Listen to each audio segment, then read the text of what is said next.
एक और अहम खबर, जापान के प्रधानमंत्री का हड़कंप मचा देने वाला बयान सामने आया है। न्यूक्लियर वेपन्स का इस्तेमाल कर सकता है रशिया, ये जापान के प्रधानमंत्री ने कह दिया है। दुनिया को जापान ने परमाणु हमले को लेकर चेताया है। रूस के न्यूक्लियर वॉर के इस्तेमाल की आशंका और ज्यादा बढ़ गई है। ये बहुत इंपॉर्टेंट, बहुत अहम बयान जापान की तरफ से आ रहा है।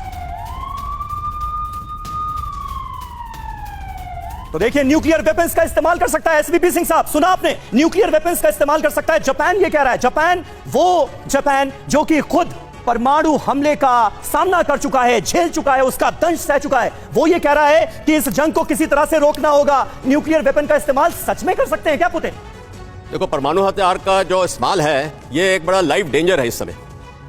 रशिया का जो न्यूक्लियर कॉन्सेप्ट है, डॉक्ट्रिन है, 2020 में उन्होंने क्या कहा था कि वो इस्तेमाल कर सकते हैं ये न्यूक्लियर वेपन्स, ठीक है ना। तो हाँ, न्यूक्लियर वेपन इस्तेमाल करेंगे वो अपने प्लान्स को आगे बढ़ाने के लिए, और खास करके tactical nuclear weapons. Tactical nuclear weapons होते हैं जो कि लैंड बेस्ड सिस्टम में होंगे तो 500 किलोमीटर की रेंज तक इस्तेमाल हो सकते हैं, और एयर और सी के होंगे तो 600 किलोमीटर के हो सकते हैं, और 1 किलो टन से लेके 100 किलो टन के टैक्टिकल न्यूक्लियर वेपन इस्तेमाल कर सकते हैं, TNW जिसको बोलते हैं। जी जी। और जो स्ट्रैटेजिक वेपन सिस्टम है, और ये जो टैक्टिकल न्यूक्लियर वेपन्स होते हैं बैटलफील्ड में, ऑपरेशनल बैटलफील्ड में, टैक्टिकल बैटलफील्ड में इस्तेमाल किए जाते हैं। ठीक है। और जो स्ट्रैटेजिक न्यूक्लियर वेपन होंगे वो सिटीज, लीडरशिप, कम्युनिकेशन सेंटर्स, वहां पे इस्तेमाल हो सकते हैं। तो ये एक खतरा ऐसे वक्त में जब परमाणु हमले की बात हो रही है, जापान आगाह करता हुआ नजर आ रहा है। एक और बहुत इंपॉर्टेंट खबर आ गई है, और इसके लिए मैं एक बार फिर अपर स्टूडियो का रुख करूंगा, क्योंकि बताया मुझे ये जा रहा है कि रूस ने बहुत बड़ा कदम उठा लिया है, और रूस ने अपनी पनडुब्बियों की तैनाती कर दी है अटलांटिक महासागर में। अब ये क्या खबर है, क्या करने वाले हैं पुतिन? क्या वाकई न्यूक्लियर वॉर छिड़ने वाली है? क्या वाकई अंजाम बहुत बुरा होने वाला है? ये जो खबर है, ये जरा हमें अपने दर्शकों को समझानी होगी कि किस तरह से न्यूक्लियर वॉर की तैयारी कर रहे हैं व्लादिमीर पुतिन। ये आप देखिए, रूस ने दरअसल अटलांटिक महासागर में परमाणु जखीरा उतार दिया है। ये इस वक्त की सबसे अहम खबर है।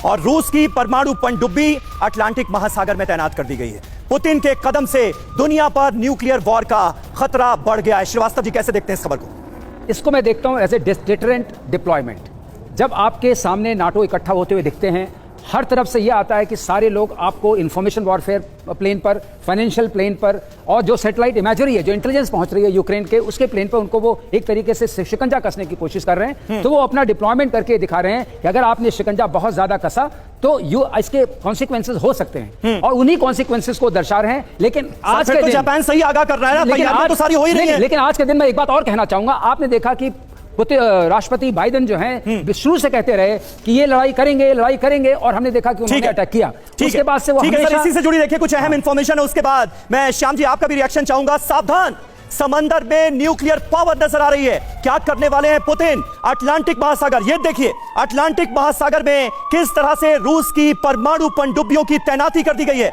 न्यूक्लियर धमकी के बाद यह रूस का पहला बड़ा कदम है, और ऐसे वक्त में जब लगातार यह कहा जा रहा है कि न्यूक्लियर वॉर छिड़ सकती है, क्या करने जा रहे हैं पुतिन? जरा समझिए। अटलांटिक महासागर में उतारी गई हैं परमाणु पनडुब्बियां, ये देखिए, और अटलांटिक महासागर के पास यूरोप के कई देश मौजूद हैं, यानी यूरोपीय मुल्कों के लिए यह बड़ा खतरा पैदा करने की कोशिश। परमाणु पनडुब्बियां 16 बैलिस्टिक मिसाइल ले जाने में सक्षम हैं। ये देखिए आप, 16 बैलिस्टिक मिसाइलें जो हैं वो इस पर तैनात की जा सकेंगी। रूस के पास दुनिया का सबसे बड़ा परमाणु जखीरा है, ये तो हम जानते हैं, और कहीं ना कहीं उसकी धमक दिखाने की कोशिश कर रहे हैं पुतिन। युद्ध शुरू होते ही रूसी न्यूक्लियर डिटरेंट अलर्ट मोड पर चले गए हैं। और इसी से जुड़ी एक और अहम जानकारी, पुतिन का एटम बम तैयार, कौन बनेगा शिकार? यह है बड़ा सवाल। अटलांटिक महासागर में है जबरदस्त हलचल। रूस की परमाणु पनडुब्बी, इसकी मारक क्षमता जानते हैं कितनी है? 8 से 10,000 किलोमीटर की रेंज है। 8 से 10,000 किलोमीटर की रेंज कितनी ज्यादा होती है अंदाजा लगाइए, क्योंकि अमेरिका जो है वो 3,400 किलोमीटर की रेंज में आ जाता है। ब्रिटेन भी इसी रेंज में है। फ्रांस का अगर जिक्र किया जाए तो 3,700 किलोमीटर में फ्रांस की रेंज भी है। जर्मनी 4,000 किलोमीटर की रेंज में है। कनाडा 4,600 किलोमीटर की रेंज में है। अब सर, क्योंकि हमारे दर्शकों के सामने पूरी तस्वीर जो है वो क्लियर हो गई कि किस तरह से परमाणु हमले की तैयारी की जा रही है, इसका अंजाम क्या हो सकता है? देखिए, पहले मैं बता दूं आपको, ये पनडुब्बी जो है स्ट्रैटेजिक पनडुब्बी है, जो एक SLBM सब सरफेस मतलब सब सरफेस मतलब SLBM कहते हैं कि सब सरफेस बैलिस्टिक लॉन्च, ये जो स्ट्रैटेजिक मिसाइल्स हैं ये हमेशा से काम करती रही हैं। जब बिग सबमरीन होती है वॉर पेट्रोल पे तो ये सब रेडी होता है। अब ये सैटेलाइट से उन्होंने सरफेस में आके अपने आप को अपनी जगह दिखाई है कि मैं यहां हूं। ये तो होता ही रहता है। मैं एक नमूना देता हूं, 71 वॉर में जब 7th फ्लीट भारत की जब ये क्रॉस कर रही थी चोक पॉइंट से, तो जब क्रॉस कर रही थी सर ये तो होता ही रहता है। आप ये जो कह रहे हैं ना, इससे मुझे वो पुराना जो बयानात सामने आते थे तमाम डिफेंस एक्सपर्ट्स के, वो याद आ रहे हैं कि रूस तो वॉर प्रैक्टिस कर रहा है, ये तो होती ही रहती है। नहीं था सर, ऐसा कर दिया ना हमला। इसमें एक बात है, लेकिन ये जो नाटो की मीटिंग हुई है और जो नाटो ने अपना डिटरेंस दिखाया, कलेक्टिव डिटरेंस, ये उन्होंने न्यूक्लियर इसलिए दिखाया कि वो शांति की तरफ बढ़ना चाहते हैं। अगर आप मुझसे पूछें, मैं इसको इंटरप्रेट डिफरेंटली करूंगा। पुतिन ये कहने की कोशिश कर रहे हैं कि अभी भी आप पीस टेबल पर आइए, और मेरी जो मूलतः मांग थी कि नाटो में यूक्रेन नहीं सम्मिलित होगा, उस चीज पर पूरा जोर लगाइए। अगर वो चीज रिटन फॉर्मेट में आ जाती है, लेकिन उधर से भी तो भड़काया ही जा रहा है ना। आप पोलैंड पहुंचे हैं जो बाइडेन, तो इससे तो और भड़केंगे ना। इसी भड़काने को कम करने के लिए वो दिखा रहे हैं, कम करने की कोशिश है आपके हिसाब से ये। वहीं अपने दर्शकों को बता दें, रूसी परमाणु पनडुब्बी का अमेरिका ने दिया है जवाब। क्या जवाब दिया है देखिए। अमेरिकी नेवी ने भी रूस को अपनी ताकत का एहसास कराया है, परिचय दिया है। परमाणु क्षमता से लैस एयरक्राफ्ट कैरियर का वीडियो रिलीज किया गया है। जी हां, यूएस नेवी ने ट्वीट करके रूस को दमखम दिखाने की कोशिश की है। तो एक तरफ रूस की जंगी तैयारियां और किस तरह से परमाणु हमले की तैयारियां रूस की तरफ से की जा रही है वो देखिए, और अमेरिका की तरफ से उसका जवाब क्या दिया गया है ये देखिए। ऑडियो के साथ ये वीडियो हम आपको दिखाने जा रहे हैं। ये अमेरिकी नेवी की तरफ से वीडियो जारी किया गया है रूस के तमाम एक्शंस को मद्देनजर रखते हुए। देखिए,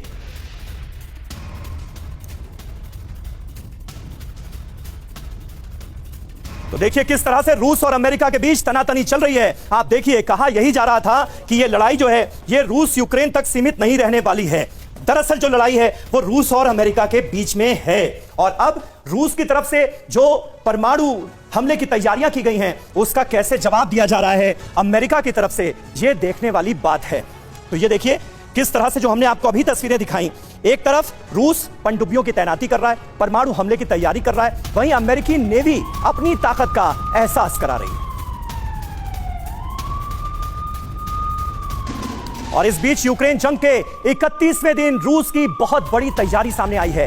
वो तैयारी क्या है देखिए। सेकेंड राउंड में यूक्रेन पर हमले तेज करने की तैयारी है। रूस ने वैगनर गुट के 1000 खूंखार लड़ाकों को पूर्वी यूक्रेन भेजा है। डोनबास और आसपास के इलाकों में हमले और तेज होंगे, इसके आसार हैं।